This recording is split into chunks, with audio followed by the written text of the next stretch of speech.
கந்த கோட்டம் உருவான கதை கேளுங்கள், திரு கதை கேட்டு கந்தனருள் பெறவாருங்கள்.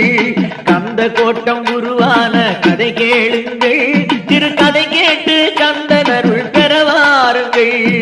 அடியவர்கள் இருவரால் திருப்போரூர் முருகனே அறமிகுந்த சென்னையிலே திருக்கோயில் கொண்டான். அடியவர்கள் இருவரால் திருப்போரூர் முருகனே அறமிகுந்த சென்னையிலே